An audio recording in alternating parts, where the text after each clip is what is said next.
Por que a mão do Ben ganhou vida depois que ela foi cortada pelo Xander? Bom, na série de Força Alienígena, no episódio Com uma Mão Só, o Ben, enquanto lutava contra o Xander, ele acaba por ser atingido pelo machado do Xander. Machado esse que tem a capacidade de criar um corte dimensional. Depois de conseguir atingir o Ben, ele enviou parte do corpo do Ben para o nulificador, enquanto ficou com a mão do Ben. Só que, como sabemos bem, sem o Ben mandar, a mão dele começou a se mexer sozinha e escapar do Xander, procurando por uma das pessoas que o Ben mais confiava, a Julie. Oficialmente, a gente não tem nenhuma declaração que fale o porquê disso ter acontecido. No entanto, podemos acreditar que foi o Omnitrix que causou isso na mão do Ben. Ela começa a reagir sozinha, já que no episódio em que o Free Agent tem os seus filhotes, o Omnitrix acaba controlando o Ben para ele se transformar em Free Agent, demonstrando assim para a gente que quando é necessário o Omnitrix acaba tomando o controle do corpo do Ben. Só que no caso da situação desse episódio, a mão do Ben foi separada do seu corpo, ou seja, a inteligência do Omnitrix identificou que o seu usuário estava vivo, porém a sua mão estava sem controle algum. O Omnitrix, identificando que o seu usuário estava vivo, porém sem controle algum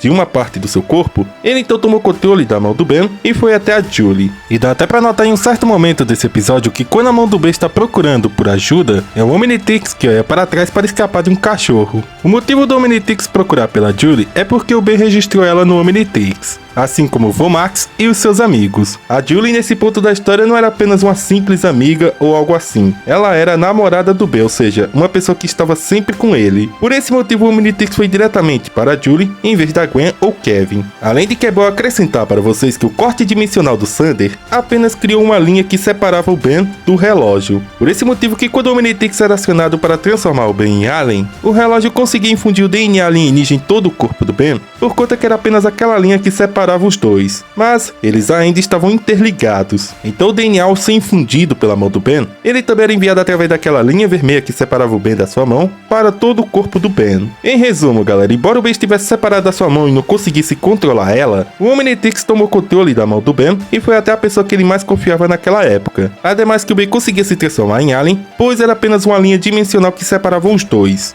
Daí quando o Omnitrix era acionado para transformar o Ben em Alien, além do DNA ser infundido na mão do Ben, o DNA era enviado através daquela linha vermelha para todo o resto do corpo do Ben, pois a transformação altera o indivíduo por inteiro, todo o corpo dele. Por esse motivo, somente as transformações do Ben era algo que conseguia atravessar aquela linha dimensional, nada mais.